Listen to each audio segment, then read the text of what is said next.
नमस्कार दोस्तों, स्वागत है आपका एक बार फिर से इंडिया की टॉप 50 बेहतरीन खबरें देखने के लिए। सबसे पहले खबरों के अंदर आता है आज भारत के अंदर नीतीश कुमार राज्यसभा चर्चा। बिहार के मुख्यमंत्री नीतीश कुमार को राज्यसभा भेजने की चर्चा तेज हो गई है। राजनीतिक गलियारों में इसे बड़े बदलाव के संकेत के रूप में देखा जा रहा है। राज्यसभा चुनाव, राज्यसभा की कई सीटों के लिए नामांकन प्रक्रिया जारी है। अलग अलग दलों ने अपने उम्मीदवार घोषित किए हैं। अमित शाह का ओडिशा दौरा। केंद्रीय गृह मंत्री अमित शाह 2 दिन के दौरे पर ओडिशा पहुंचे हैं। वे कई विकास परियोजनाओं को उद्घाटन करेंगे। संगठन में महंगाई पर हंगामा। संसद में विपक्ष ने महंगाई और बेरोजगारी को लेकर सरकार को घेरा। इस मुद्दे पर तीखी बहस हुई। चुनावी तैयारियां तेज। कई राज्यों में आने वाले चुनावों को लेकर राजनीतिक दलों ने अपनी रणनीति तेज कर दी है। डिजिटल गवर्नेंस योजना। केंद्र सरकार नई डिजिटल गवर्नेंस प्रणाली लागू करने की तैयारी कर रही है। इससे सरकारी सेवाएं ऑनलाइन और तेज होंगी। विदेश नीति पर बयान। विदेश मंत्रालय ने भारत के रणनीतिक फैसलों को लेकर फैल रही अफवाहों को खारिज किया है। प्रशासनिक तबादले। कई राज्यों में वरिष्ठ प्रशासनिक अधिकारियों के बड़े पैमाने पर तबादले किए गए हैं। रक्षा खरीद परियोजना। सरकार नई रक्षा खरीद नीति पर काम कर रही है ताकि सेना को आधुनिक हथियार मिल सकें। भाजपा कांग्रेस रणनीति बैठक। दोनों प्रमुख दलों ने आगामी चुनाव को लेकर अलग अलग रणनीतिक बैठक की है। सोने चांदी की कीमतें। अंतर्राष्ट्रीय बाजार में असर से भारत में सोने और चांदी की कीमतों में उतार चढ़ाव देखा गया। शेयर बाजार में गिरावट। भारतीय शेयर बाजार में आज कमखोरी देखने को मिली, जिसमें निवेशकों की चिंता बढ़ी। सेंसेक्स निफ्टी रुख। विशेषज्ञों के अनुसार वैश्विक संकेतों के आधार पर बाजार में उतार चढ़ाव जारी रह सकता है। आज में स्टॉक सुझाव। कुछ वित्तीय विशेषज्ञों ने आज खरीद फरोख्त के लिए खास शेयर बाजारों की सलाह दी है। मध्य पूर्व तनाव का असर। मिडल ईस्ट के तनाव का असर वैश्विक बाजारों और भारत की अर्थव्यवस्था पर भी पड़ रहा है। रुपया कमजोर। डॉलर के मुकाबले भारतीय रुपया हल्की कमजोरी के साथ कारोबार करता देखा गया। डिजिटल पेमेंट बढ़ा। भारत में यूपीआई और डिजिटल भुगतान का इस्तेमाल तेजी से बढ़ रहा है। छोटे व्यापारियों के लिए योजना। सरकार ने छोटे व्यापारियों को बढ़ावा देने के लिए नई योजना पर काम शुरू कर दिया है। पेट्रोल डीजल समीक्षा। ईंधन की कीमतों को लेकर सरकार की समीक्षा बैठक होने की खबर है। कृषि बाजार बदलाव। कई राज्यों में कृषि उत्पादों के दाम में उतार चढ़ाव देखने को मिला।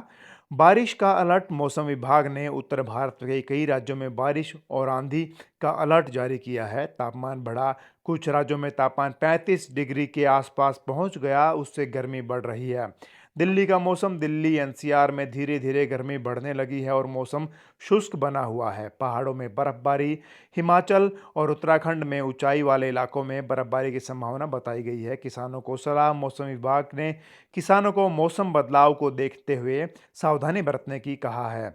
उड़ानें प्रभावित। मिडल ईस्ट तनाव के कारण कई अंतर्राष्ट्रीय उड़ानों में रूट प्रभावित हुए हैं। सीमित उड़ानें शुरू। कुछ एयरलाइंस ने स्थिति सामान्य करने के लिए सीमित उड़ानें शुरू कर दी हैं। सड़क दुर्घटना। छत्तीसगढ़ में सड़क दुर्घटना में एक युवक की मौत हो गई और उसकी बहन घायल हुई है। भ्रष्टाचार कार्यवाही। दिल्ली एनसीआर में भ्रष्टाचार के खिलाफ कार्यवाही करते हुए कई लोगों को पकड़ा गया है।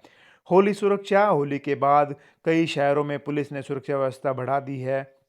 अब चलते हैं अंतर्राष्ट्रीय खबरों के अंदर, जिसके अंदर है ईरान अमेरिका तनाव। ईरान और अमेरिका के बीच तनाव बढ़ता दिख रहा है, जिसका असर वैश्विक रणनीति पर पड़ रहा है। America senate voting. अमेरिकी सीनेट में युद्ध रोकने का प्रस्ताव पास नहीं हो पाया है। नेपाल चुनाव। नेपाल में आम चुनाव के लिए मतदान शुरू हो गया है और कड़ी सुरक्षा की व्यवस्था है। तेल बाजार असर। वैश्विक तनाव के कारण कच्चे तेल की कीमतों में हलचल देखी जा रही है। दक्षिण एशिया रणनीति। दक्षिण एशिया राजनीति। दक्षिण एशिया की राजनीति पर दुनिया की नज़र बनी हुई है। Bharat England match. टी20 टूर्नामेंट में भारत और इंग्लैंड के बीच महत्वपूर्ण मुकाबला खेला जा रहा है। फाइनल की उम्मीद। भारतीय टीम के फाइनल में पहुंचने की उम्मीद जताई जा रही है। खिलाड़ियों का प्रदर्शन। भारतीय खिलाड़ियों ने हाल के मैचों में शानदार प्रदर्शन किया है। बैडमिंटन खिलाड़ी लक्ष्य सेन ने अंतर्राष्ट्रीय परियोजना में अच्छा प्रदर्शन किया। आईपीएल सीजन से पहले सभी टीमें अभ्यास और रणनीति बनाने में लगी हुई हैं। कई राज्यों में शिक्षा व्यवस्था सुधारने के लिए नए कार्यक्रम शुरू किए गए हैं। सरकारी सेवाओं को डिजिटल बनाने का काम तेजी से चल रहा है।